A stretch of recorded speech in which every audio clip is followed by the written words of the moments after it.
सहस्रशीर्षं देवं विश्वाक्षं विश्वशम्भुवं विश्वं नारायणं देवमक्षरं परमं पदं विश्वतः परमां नित्यं विश्वं नारायणगुं हरिं विश्वमेवेदं पुरुषस्तद्विश्वमुपजीवति पतिं विश्वस्यात्मेश्वरगुं शाश्वतगुं शिवमच्युतं नारायणं महाज्ञेयं विश्वात्मानं परायणम्।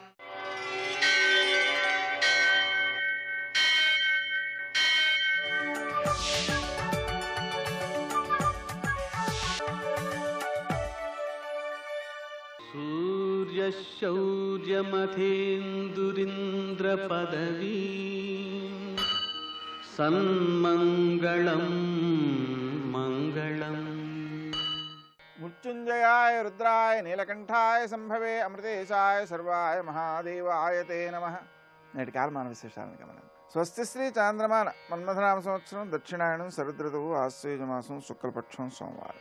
సూర్యోదయం 6 గంటల 13 నిమిషాలకు, సూర్యాస్తమయం 5 గంటల 48 నిమిషాలకు. తిథి షష్ఠి మధ్యాహ్నం 2 గంటల 34 నిమిషాల వరకు. నక్షత్రం మూల మధ్యాహ్నం 2 గంటల 5 నిమిషాల వరకు. వర్జం మధ్యాహ్నం 12 గంటల 26 నిమిషాల నుంచి 2 గంటల 5 నిమిషాల వరకు. మరల రాత్రి 11 గంటల 50 నిమిషాల నుంచి 1 గంట 28 నిమిషాల వరకు. దుర్ముహూర్తం మధ్యాహ్నం 12 గంటల 24 నిమిషాల నుంచి 1 గంట 10 నిమిషాల వరకు. మరల మధ్యాహ్నం 2 గంటల 43 నిమిషాల నుంచి 3 గంటల 29 నిమిషాల వరకు. అమృతకాలం ఉదయం 7 గంటల 26 నిమిషాల నుంచి 9 గంటల 6 నిమిషాల వరకు. రాహుకాలం సోమవారం కాబట్టి ఉదయం 7:30 నుంచి 9 గంటల వరకు. అష్టక వర్గరీత్యా శుభప్రదమైన సమయం ఉదయం 9 గంటల 30 నిమిషాలకి. నేటి విశేషం శరన్నవరాత్రులలో 7వ రోజు పుస్తక రూపిణి అయిన సరస్వతి ఆరాధన. మనమంతా సరస్వతి రూపంలో ఆమెను భావన చేస్తూ మనం చదువుకునే పుస్తకాలను కూడా అక్కడ పెట్టి ఆమెను పూజ చేస్తూ ఉంటాం. ఈ రోజు నుంచి 3 రోజులు అలా పూజ చేసేటప్పుడు ఈ 3 రోజులు మామూలు చదివేటువంటి పని ఏది చేయకూడదు అనేది శాస్త్రం. అంటే ఒక రకంగా చదవడానికి విరామం అన్నమాట. ఆమెను స్మరించాలి, నిరంతరం ఆమెను స్మరించాలి ఈ 3 రోజులు. తద్వారా జ్ఞానము వృద్ధి చెందుతుంది. ఆమెను ప్రార్థన చేయడం ద్వారా ఉత్తమమైనటువంటి ఫలితాలు సిద్ధిస్తాయి. సరస్వతి నమస్తుభ్యం వరదే కామరూపిణి విద్యారంభం కరిష్యామి సిద్ధిర్భవతు మే సదా అని మనం ఆమెను ప్రార్థన చేసుకోవచ్చు. సరస్వతీదేవికి నైవేద్యంగా శాకాన్నం అంటే మనం అన్నం వండేటప్పుడే పలు రకాల కూర ముక్కలు దాంట్లో వేసి కలిపి వండేసి దాన్ని నివేదనగా చేయడం అన్నమాట. ఆ శాకాన్నం ఆమెకు ప్రీతికరమైనది.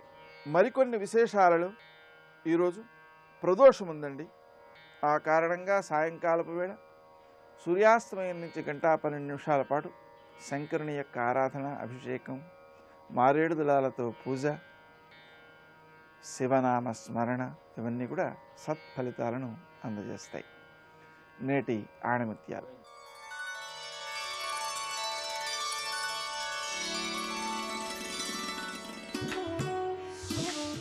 జ్ఞానాన్ని సమగ్రంగా తెలుసుకోవడానికి సమయం సరిపోదని అనుకోవడమే మూర్ఖత్వం.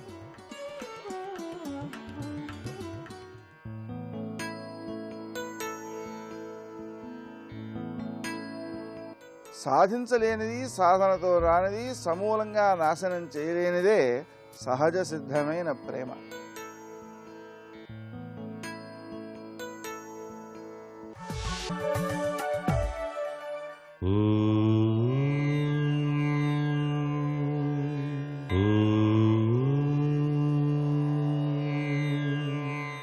శ్రీమాత్రే నమః. దేదీప్యవంతమైనటువంటి దసరా శరన్నవరాత్రి మహోత్సవాలలో ఈరోజు అవతార స్వరూపం సరస్వతీదేవి. ఆ సరస్వతీదేవి యొక్క అవతార స్వరూపంలో దాగిన పరమార్థం, అనిర్వచనీయమైనటువంటి జ్ఞానాన్ని అదృష్టాన్ని మానవాళికి ప్రసాదిస్తోంది. సరస్వతీదేవి జన్మ నక్షత్రం అయినటువంటి మూలా నక్షత్రం రోజు ఈ అలంకారాన్ని వేయటం అనేటువంటిది సంప్రదాయంగా ఉంది. చింతామణి సరస్వతి, జ్ఞాన సరస్వతి, నీల సరస్వతి, ఘటన సరస్వతి, కిడి సరస్వతి, అంతరిక్ష సరస్వతి, మహాసరస్వతి అనే 7 రూపాల్లో ఉండి మానవులకు సకల విద్యలను కూడా ప్రసాదించి జ్ఞాన దీపాన్ని ప్రసాదిస్తుంది చక్కని తల్లి. ముందుగా సరస్వతి, శాస్త్రమయి, గుహాంబ, గుహ్యరూపిణి అని చెప్పేసి అనుకొని ధ్యానం చేయాలి. అంతేకాకుండా సరస్వతి శ్లోకాన్ని కూడా యాకుందేందు తుషారహార ధవళ యాశుభ్రవస్త్రాన్విత అంటూ ఆ తల్లిని ధ్యానం చేయాలి. ఈ తల్లికి పెరుగన్నం, అలాగే పరమాన్నం ఆవు పాలతో చేసినటువంటిది, వివిధ రకాలైనటువంటి శాకాహారములు ఆ తల్లికి నైవేద్యంగా సమర్పించి శ్రీ సరస్వత్యై నమః అని చెప్పేసి ధ్యానం చేసినట్లయితే ఆ చక్కని తల్లి జ్ఞాన సరస్వతి జ్ఞానాన్ని ప్రసాదిస్తుంది, బుద్ధిని వికసింపచేసి దివ్యవంతమైనటువంటి మార్గాన్వేషణలో మానవుడు ఉత్తమోత్తమైనటువంటి గతిని పొందేందుకు సహకరిస్తుంది. సర్వే జనా సుఖినో భవంతు.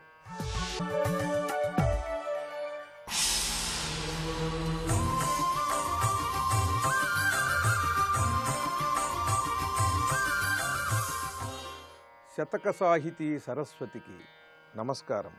దక్షారామమునందు యజ్ఞమును రుద్రా మున్పు భేదించియున్ దాక్షిణ్యంబును చూపి దక్షపతి దౌధామంబులో నుంటివి ఔ రక్షాకంకణబద్ధహస్తుడవహో రమ్యస్వరూప హరా ద్రాక్షారామ నివాస శైలతనయా ప్రాణేశ సిద్ధేశ్వరా. ఓ సిద్ధేశ్వర స్వామి, దక్షారామమునందు యజ్ఞమును రుద్రామున్పు భేదించియున్.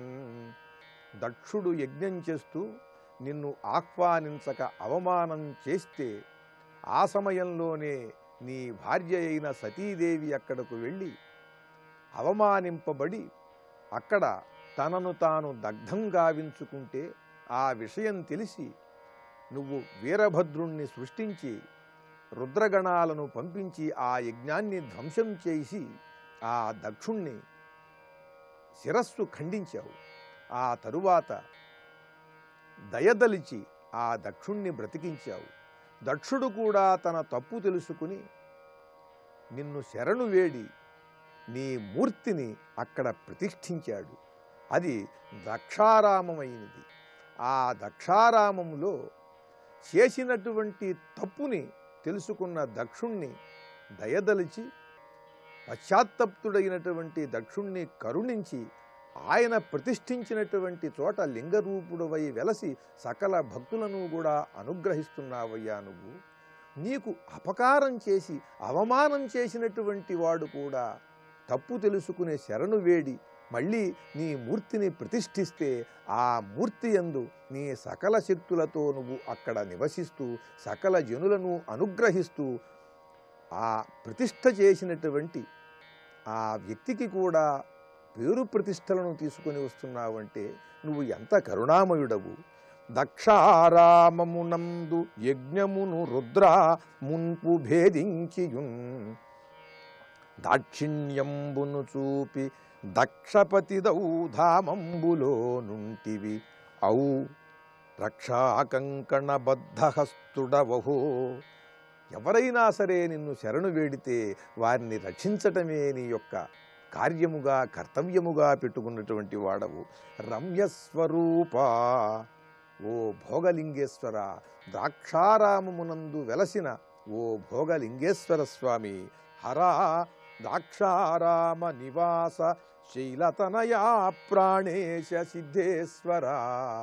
ఆ పర్వతరాజపుత్రి అయిన పార్వతీదేవికి ప్రాణనాథుడిగా ఉన్న ఓ పరమేశ్వర, నన్ను అనుగ్రహించు, నా తప్పులను మన్నించు, నన్ను సన్మార్గంలో నడిపించు అంటూ భక్తితో ఆర్తితో ఆ సిద్ధేశ్వరుని పైన అచంచలమైన విశ్వాసముతో చక్కని పద్యరచన చేసి గొప్ప శతకాన్ని మనకు అందించిన సోమశేషు గారి సిద్ధేశ్వర శతకంలోని మరి ఒక పద్యం గురించి రేపు ఉదయం తెలుసుకుందాం. ఓం నమః శివాయ. करोति या बिभर्ति या निहन्ति या जगत्त्रयं समन्ततो विभाति या न दृश्यते क्वचिच्चया अखिल जगन्मातो मातमसा तापेन चाकुलानस्मान् अनुगृह्णात्वनुकम्पा सुधार्द्रया हसितचन्द्रिकया. शिवाय गुरवे नमः. श्रीमात्रे नमः. श्री विष्णुरूपाय नमः शिवाय. श्री उमायै नमः. కావ్యకంఠ గణపతిముని దక్షయాగ కథని ఒక కొత్త కోణంలో వివరిస్తున్నారు. నిజానికి కొత్త కోణం అంటే మనకు తెలియడం కొత్త, కానీ ఇది వేదముల్లో దాగినటువంటి అంతరార్థాన్ని చూపిస్తున్నారు. ఇక్కడ పర్వతపుత్రి అంటేనే మేఘముల నుంచి ఉద్భవించిన శక్తి అని చెప్పడంలోనే ఒక అద్భుతమైన ప్రకృతి రహస్యాన్ని చూపించారు. దీన్ని బట్టి ఈ మేఘములు, ప్రకృతి ఇది సర్వజన సామాన్యం, అందరికీ పనికొచ్చేటువంటి ఒక అంశమే మన పురాణములు వేదములు చెప్తున్నాయన్న భావం మనకు కలిగితే హిందూ ధర్మం యొక్క విశ్వజనీయత మనకు అర్థమవుతున్నది. ఇక్కడ అందుకు పురాణ కథల్ని ఏ కోణంలో చూడాలి అనేటువంటి ఒక అద్భుతమైన విజ్ఞానపు దృష్టిని మహానుభావుడు గణపతిముని అనుగ్రహించాడు. ఆ రోజుల్లో అంటే గణపతిముని కాలంలో అరవింద మహర్షి, గణపతిముని, రమణ మహర్షి వీళ్ళందరూ కూడాను భారతీయ వేదాంత విద్యల్లో దాగర ఒక అద్భుతాన్ని ప్రపంచానికి చాటి చెప్పారు. అందుకే ప్రపంచంలో అందరూ కూడాను మన యొక్క సంస్కృతి, వేదము, విజ్ఞానంపై ఆసక్తి కలిగారు అంటే రమణ మహర్షి, గణపతి ముని మొదలైనటువంటి వారి వల్లనే. అటువంటి వ్యాఖ్యానం ఇక్కడ ఇస్తున్నాడు ఆయన. ఆకాశో గోళేభ్యో యద్వితరతి నిజరజశ్చయాదన్నం నేషాయ కీర్త్యతే సా సంసారే దక్షయాగ కథ. సంసారే అంటే ప్రపంచంలో దక్షయాగ కథ చెప్పబడుతున్నది. ఆ దక్షయాగంలో ఉన్నటువంటి ఆంతర్యం ఏమిటి అంటే అంటున్నారు ఇక్కడ. దక్షయాగంలో జరిగింది ఏమిటి? దక్షుడికి యజ్ఞం చేశాడు, ఆ యజ్ఞంలో ఈశ్వరుడికి భాగం లేకుండా చేశాడు. ఇప్పుడు దక్షుడనగా విశ్వవిజ్ఞాన శాస్త్ర ప్రకారం చెప్పుకోవాల్సింది ఏమిటి? వ్యోమమునందు జనోలోకమునందు వ్యాపించినటువంటి ఒకానొక స్వరూపమే దక్షుడు. ఆ వ్యోమమనగా ఆకాశం. ఆ ఆకాశమునందున్నటువంటి ఈ దక్షుడు అనబడేటువంటి శక్తి ఏదైతుందో అది ఇతర గోళములన్నిటికీ అన్నమునిచ్చింది కానీ పరమేశ్వరుడికి ఇవ్వలేదు అన్నారు ఇక్కడ. అంటే ఆకాశములో అనేక గోళములు ఉన్నాయి, జ్యోతిర్గణములు చాలా ఉన్నాయి. ఈ జ్యోతిర్గణములన్నిటికీ శక్తి ఎక్కడి నుంచి వస్తుంది? ఆకాశం నుంచే వస్తుంది. అనేక నక్షత్రములు కానీ, గ్రహములు కానీ, ఈ జ్యోతి పుంజములు కానీ వీటన్నిటికీ కావలసినటువంటి ఆయా మండలములకు కావలసిన ప్రత్యేకమైన శక్తి ఆకాశం నుంచే వస్తుంది. ఆకాశ స్వరూపమే దక్షుడు అన్నాం కనుక ఆ శక్తి ఇచ్చినవాడు దక్షుడు. అతడు తన నుంచి వ్యక్తమయ్యే జ్యోతిర్గణములకు ఆ శక్తి రూప అన్నాన్ని ఇస్తున్నాడే తప్ప తనకు మూలమైన పరమేశ్వరుడికి ఆయన ఇవ్వలేదు. అదే ఈశ్వరుడికి భాగం ఇవ్వలేదంటే అర్థం అది అని ఒక అద్భుతమైన విషయాన్ని కూడా చూపించారు. మరి దక్షుని పుత్రిక నష్టమైపోయింది అనే దానిలో అర్థం ఏమిటి అంటే వ్యాప్తాపియన్నిగూఢ బహిరీక్షక బుద్ధ్యపేక్షయా నష్ట శక్తిర్యాగే తస్మిన్ అవసానం తదుదితం సత్యాహ. వ్యాప్తాపి ఎన్నుగూఢ. ఇప్పుడు ఆకాశ స్వరూపము అన్ని గోళములకు అన్నం ఇచ్చింది అన్నాం, కానీ ఆకాశములో వ్యాపించినది ఏమిటి? శక్తే. కనుక ఆకాశములో వ్యాపించిన శక్తి కనుక దక్షపుత్రిక అన్నాం ఇక్కడ. దక్షుడిని ఆకాశమని, వ్యాపించిన శక్తిని దక్షపుత్రి అన్నాం ఇక్కడ. ఈ వ్యాపించిన శక్తి వ్యాపించి ఉన్నప్పటికీ మామూలు కంటికి కనబడదు. అందుకే బహిరీక్షక బుద్ధి అపేక్షయ. బహిరీక్షక బాహ్య దృష్టి కలిగిన వారికి శక్తి కనబడట్లేదు గనక అది నష్టపోయింది అని అంటున్నాం ఇక్కడ. అందుకు బాహ్య దృష్టి కనబడిన శక్తి నశించిపోయింది అని అంటున్నారు. అదే ఆ తల్లి అక్కడ అంతర్ధానమవుడైన మాటలో విషయం. అయితే ఇక్కడ సత్యాహ అన్నారు. ఇక్కడ తల్లి పేరు మాత్రం సతీదేవి. పురాణం ఎంత చక్కటి పేరు చెప్పిందో, సతీదేవి. సతీ అంటే సత్యస్వరూపమే సతి, ఎప్పుడు ఉండేది అని అర్థం. అందుకే దాక్షాయిని తన శరీరం త్యజించింది, పోయింది అనడానికి లేదు. దాక్షాయినికి పేరే సతి. ఆమె శరీరం త్యజించినట్టు కనబడనా ఆమె నశించలేదు, ఆమె ఉన్నది అని చెప్పడం ఇక్కడ. అందుకే బాహ్య దృష్టికి నష్టగా కనబడినప్పటికీ ఆవిడ సతి శాశ్వతముగా ఉన్నది అన్నారు ఇక్కడ. అలా ఉన్నటువంటి శక్తి బాహ్య దృష్టికి కనబడకుండా ఉంది కనుక నష్ట అన్నారు. అదే పర్వతము అనగా మేఘముల ద్వారా ధ్వని రూపంగా, విద్యుత్ రూపంగా, శక్తి రూపంగా వ్యక్తమవుతున్నప్పుడు పార్వతి అన్నారు అంటూ అంతరిక్ష సంబంధమైనటువంటి ఒకానొక అద్భుతాన్ని ఈ దక్షయాగ పార్వతీ జనన కథతో సమన్వయించి భారతీయ ధర్మము యొక్క విశ్వజనీన విజ్ఞానాన్ని ఆవిష్కరించారు గణపతి ముని. పర్వతనామ్నో వైదిక భాషాయాం యదియ మతిబలాశక్తి ఘనతో భవతి వ్యక్త తదభిహితం పార్వతీ జననం. ఇలా వైదిక భాషలో పర్వతనామ్మ అని చెప్పబడుతున్న మేఘము ద్వారా ఉత్పన్నమైన అతిబలాశక్తి, అతిబలమైనటువంటి శక్తి. అతిబల అని చెప్పడంలోనే అత్యంత బలము, సామాన్య బలముల్ని అతిక్రమించినటువంటి మహాబలము, అలాంటి బలము కలిగినటువంటి శక్తి ఉత్పన్నమైందన్నదే పార్వతీ జననంలో దాగినటువంటి విశేషము. అటువంటి ఆ చిచ్చక్తి ఎవరిదో అతను పరమేశ్వరుడు. వారు ఇరువురు కూడా దంపతులై హిమవత్పర్వతంలో విహరిస్తున్నారు అంటే అర్థం ఏమిటంటే అది లీలా కార్యము అన్నారు ఇక్కడ. ఇంతవరకు చెప్పిన దాన్ని బట్టి ఓహో దక్షయా కదంటే ఇదనమాట, నిజానికి దక్షుడు లేడనమాట, హిమవంతుడికి కుమార్తెగా కలగడం లేదనమాట అంటే మనం పొరపాటు పడ్డామన్నమాట. అది తెలుసుకోవాలి ఇక్కడ. అవి సత్యమే ఇవి సత్యమే అని చెప్తున్నారు. హిమవత్పర్వత రాజపుత్రిగా పుట్టడం, పరమేశ్వరుని చేపట్టడం, వారు ఉభయులు కలిసి విహరించి అనుగ్రహించడం అనేది లీలా చరిత్ర అంటారు. దీన్ని లీలా అంటే అవ్యక్తమైన భగవంతుడు మనల్ని అనుగ్రహించడానికంటూ తనను వ్యక్తపరుచుకుంటే అది లీల. ఆ లీల భక్తులను అనుగ్రహించడం కోసం. అందుకు గణపతి ముని గారు చేస్తున్న గొప్ప పని ఏమిటంటే అద్భుతమైనటువంటి ఆ వేదాంత రహస్యాలు చెప్పడంతో పాటు భక్తికి ముఖ్యమైన ఉపాసనాపరమైన లీలను కూడా అంగీకరిస్తున్నారు. ఇటువంటి ఒక సమగ్రమైన దృష్టి కావాలి సాధకుడికి కానీ, జ్ఞానికి కానీ, మేధావికి కానీ. అది తెలుసుకోవాల్సింది. తేజోంసత శివావిహ హిమాచలే అనుగ్రహాయ భూమిజుషాం దత్తో యత్ సాన్నిధ్యం లీలాచారిత్రమన్యదిదం. ఇటువంటి తేజస్వరూపులై శివావిహ, శివావిహ అంటే శివౌ ఇహ కలిస్తే శివావిహ అయింది. శివౌ అంటే పార్వతీ పరమేశ్వరులు అని అర్థం. ఇది ద్వంద్వ ద్వివచనం చెప్పారు ఇక్కడ. శివౌ అంటే శివ, శివ, శివౌ. శివశబ్దం ఇద్దరికీ చెప్పబడుతున్నది. అందుకే శివుడు అంటే అయ్యవారు, శివ అంటే అమ్మవారు. అందుకే శివులు ఉభయులు కూడా అంటే శివాశివులు ఉభయులు కూడా తేజస్వరూపులై హిమాచలే, హిమాచలంలో యత్ సాన్నిధ్యం దత్త, అక్కడ వాళ్ళు సన్నిధి చేసి ఉన్నారు.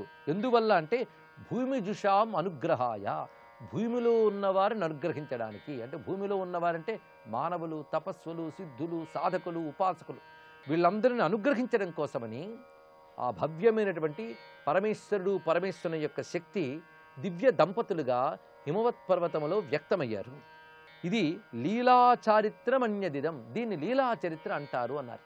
ఇంతవరకు చెప్పిన దక్ష, పర్వత, మేఘ ఈ కథలన్నీ కూడా ఒక దివ్య సత్యములు, అవి ఎప్పుడు ఉండేటువంటి సత్యములు. అది లీలగా వ్యక్తమైనప్పుడు పార్వతీ పరమేశ్వరుని చెప్పబడుతున్నారు. ఇది మొదటి స్తబకంలోనే ఉమామహేశ్వర తత్వాన్ని ఇంత చక్కగా ఆవిష్కరిస్తున్నారు గణపతి ముని. అటువంటి ఉమాదేవికి నమస్కరిస్తూ సర్వం శ్రీమాతృ చరణారవిందార్పణమస్తు.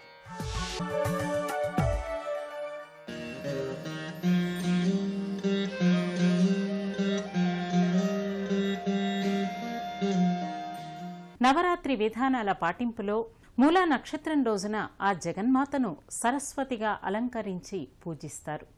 ఈ నేపథ్యాన్ని పురస్కరించుకొని ఈరోజు బాసర జ్ఞాన సరస్వతి అమ్మవారి వైభవాన్ని వీక్షిద్దాం.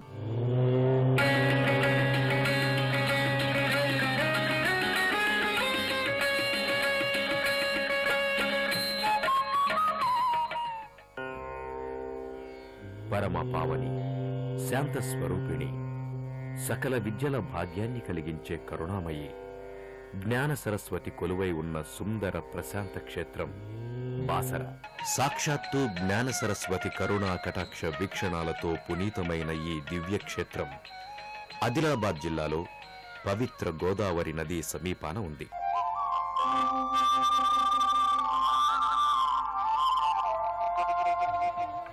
జ్ఞాన సరస్వతి అమ్మవారి ఆలయ ప్రాంగణమంతా సుందర పూదోటలతో ప్రశాంతంగా ఆహ్లాదకరంగా ఉంటుంది. ప్రధానాలయానికి ముందు భాగంలో గాలిగోపురం దర్శనమిస్తుంది.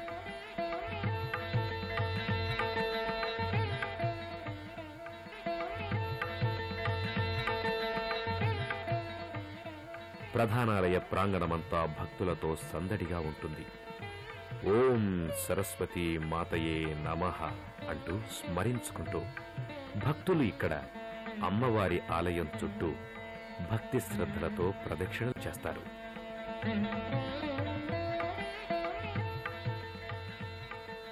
ప్రధానాలయంలో గర్భగుడికి ముందు భాగంలో ఉన్న మండపంలో అమ్మవారి పంచలోహ విగ్రహం భక్తులలో అమ్మవారి పట్ల భక్తిభావాన్ని పెంచుతుంది.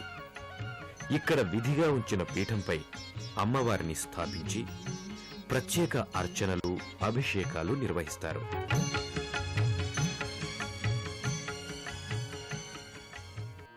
ఈ మండపాన్ని దాటి గర్భగుడిలోకి ప్రవేశించిన భక్తులు జ్ఞాన సరస్వతి అమ్మవారి దివ్య మంగళ శిలారూపాన్ని దర్శించి అలౌకిక ఆనందాన్ని పొందుతారు.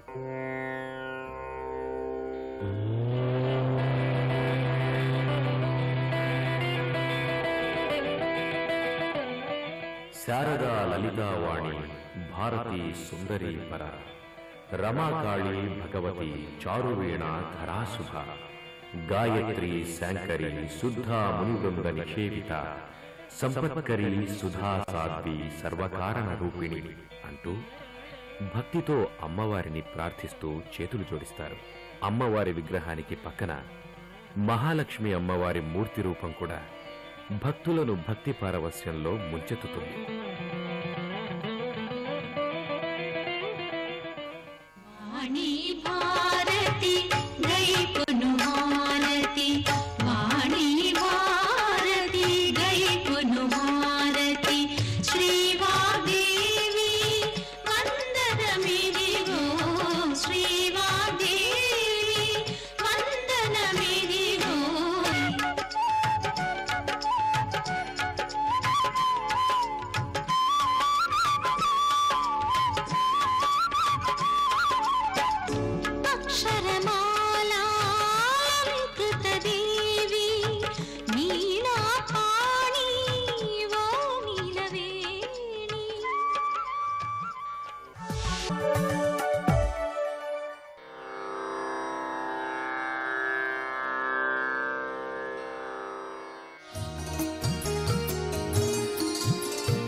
ಶಾರದೆ ವರದೆ ಮಾ ವರತು ದೇ ದೇ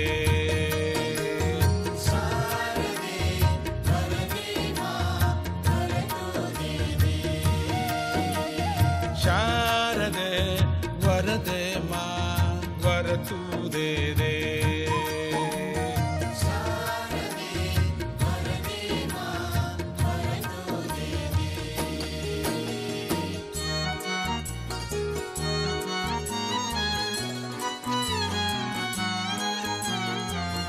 ಅಕ್ಷರ ರೂಪಿಣಿ ಜ್ಞಾನದಾಯಿನಿ ನಾದ ರೂಪಿಣಿ ತು ಬ್ರಹ್ಮಾಣಿ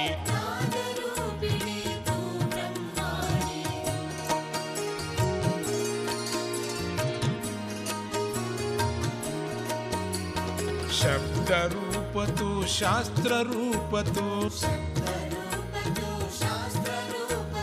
ವಿದ್ಯಾದಾಯಿನಿ ಹೇವಾಣಿ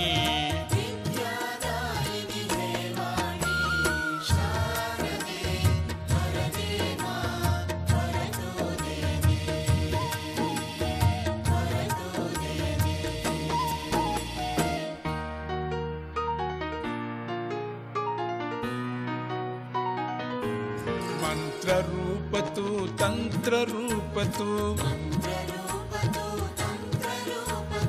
ನಿಗಮಾಗಮ ಘನ ಸಾರ ರೂಪತು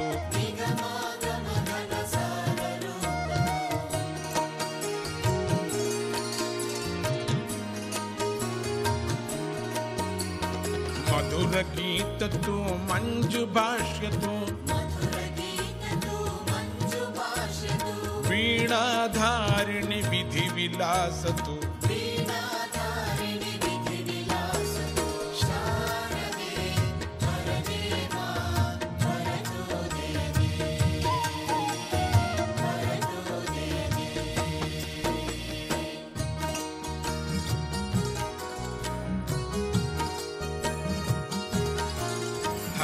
हर सुर नर सकलाराधित साधु सज्जनों से कर प्रीत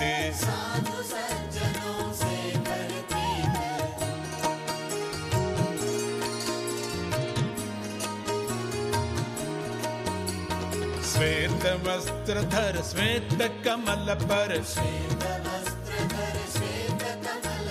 बैठी माता पाप दूर कर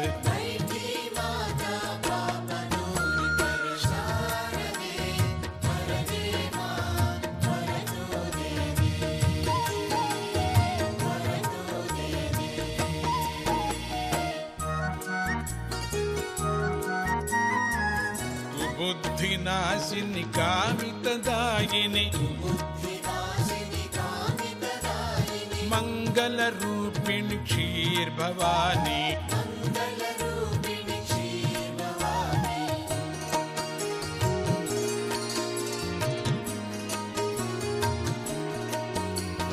मन में डोले हम सवागिनी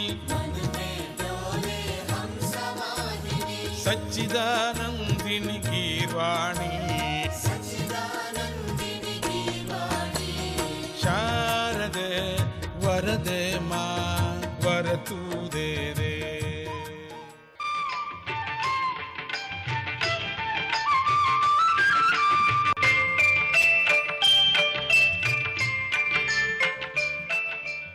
నవరాత్రి 7వ రోజు సరస్వతి అవతారం. సరస్వతీ నమస్తుభ్యం వరదే కామరూపిణి విద్యారంభం కరిష్యామి సిద్ధిర్భవతు మే సదా. నవరాత్రుల్లో 7వ రోజు చదువుల తల్లి అయినటువంటి సరస్వతీదేవి రోజు. 9 రోజుల పండుగ అయినటువంటి నవరాత్రులను దసరా అని కూడా పిలుస్తారు. దశరాత్రి అనే పదం నుండి దసరా అనే పదం వచ్చింది. ఈ 10 రోజుల్లో చివరి 3 రోజుల అంటే సరస్వతి పూజ, దుర్గాష్టమి, ఆయుధ పూజ, ఈ 3 రోజులు కూడా చాలా ప్రధానమైనటువంటి. నవరాత్రి పూజలు చేయలేనటువంటి వారు కనీసం ఈ చివరి 3 రోజుల్లో కూడా అమ్మవారిని కొలిస్తే అది నవరాత్రి పూజల్లో సమానమవుతుందని శాస్త్రాలు చెబుతున్నాయి. చివరి 3 రోజుల్లో మొదటి రోజు సరస్వతీ పూజ. నవరాత్రిని గురించి చెబుతూ మూలే నవాహయే దేవిం శ్రవణేన విసర్జయేత్. మూలా నక్షత్రంలో అమ్మవారి ఆవాహన చేసి శ్రవణ నక్షత్రంలో విసర్జన చేయాలని శాస్త్రాలు చెబుతున్నాయి. మూలా నక్షత్రంలో సరస్వతీ పూజను చేయటం ఆచారం. సరస్వతీదేవి విద్యామాత కనుక, విద్యలే సమాజానికి మూలం గనుక ఆ తల్లిని అందరూ పూజించాలి. శక్తిపీఠాల్లో సరస్వతీదేవికి సంబంధించినటువంటి ఆలయం కాశ్మీరంలో ఉన్నది. శివపార్వతుల వివాహం అయిన తర్వాత వారిద్దరూ చాలా కాలం హిమాలయాల్లో విహరించారు. పార్వతీదేవికి ఇలా కొండలు గుట్టలు తిరుగుతూ ఉండటం నచ్చలేదు. తనకు ఒక ఇల్లు కావాలనిపించింది. శివుడంతా చెప్పినా వినుకోకుండా పట్టుపట్టింది. శివుడు దేవశిల్పి ద్వారా లంకను నిర్మింపజేశాడు. గృహప్రవేశ సమయంలో రావణాసురుడు లంకను దక్షిణగా అడిగి లాక్కున్నాడు. పార్వతీదేవికి ఇదంతా సరస్వతి వల్లే జరిగిందని కోపం వచ్చింది. రొసరొసగా నడుచుకుంటూ కైలాసానికి బయలుదేరింది. మధ్యదారిలో హిమాలయాల్లో సరస్వతీదేవి కనిపించింది. అంత కోపంగా ఉన్నవెందుకమ్మా నువ్వు అని అడిగిందట.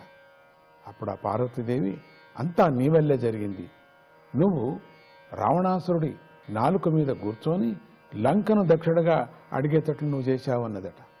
అప్పుడు సరస్వతి, అమ్మా, జరిగిన దానికి నాకు ఏమీ సంబంధం లేదు. వాడికి సహజంగానే దుష్టబుద్ధి ఉంది, అందుకే వాడు లంకను దక్షిణగా కోరుకున్నాడు అన్నది. అప్పుడు పార్వతీదేవి సరస్వతికి చెప్తున్నది, అవేవి నాకు తెలియవు, ఎవరు చేశారో ఎందుకు చేశారో కానీ నాకు మాత్రం దుఃఖం కలిగింది. అందువల్ల నువ్వు ఇకపై ఈ చలిలో ఇక్కడే హిమాలయాల్లో ఉండిపో అంటూ కైలాసానికి వెళ్ళిపోయింది. పార్వతీదేవి మాటను కాదనలేక సరస్వతీదేవి ఆనాటి నుండి హిమాలయాల్లోనే ఉండి అక్కడి నుండి భక్తులను రక్షిస్తూ ఉన్నది. నవదుర్గావతారాల్లో ఈరోజు కాలరాత్రి దేవిని పూజించాలి. వామపాదోల సల్లోహ లతా కంటక భూషణ వర మూర్ధధ్వజా కృష్ణ కాళరాత్రి భయంకరీ. కాళరాత్రి దేవి నల్లగా ఉంటుంది. తలపై కేశాలు చల్లా చెదరై ఉంటాయి. మెడలోని హారాలు కాంతులను వెదజల్లుతూ ఉంటాయి. కాళరాత్రి యొక్క ఉచ్ఛ్వాస నిశ్వాసాలు భయంకరమైనటువంటి అగ్ని జ్వాలను విడుస్తూ ఉంటాయి. ఆమె వాహనం గార్ధవం అంటే గాడిద. ఈమె తన కుడి చేతి వరముద్ర ద్వారా అందరికీ వరాలు అనుగ్రహిస్తూ ఉంటుంది. ఇంకొక కుడి చేతితో అభయముద్రను కలిగి ఉంటుంది. ఒక ఎడమ చేతితో ఇనుపముళ్ళు ఆయుధాన్ని కలిగి ఉంటుంది. అటువంటి ఆయుధం పట్టుకుంటుంది. పై ఎడమ చేతితో ఖడ్గాన్ని ధరించి ఉంటుంది. కాళరాత్రి సరస్వతి దేవత కృప మనందరికీ కలగాల. జై గురుదత్త, శ్రీ గురుదత్త.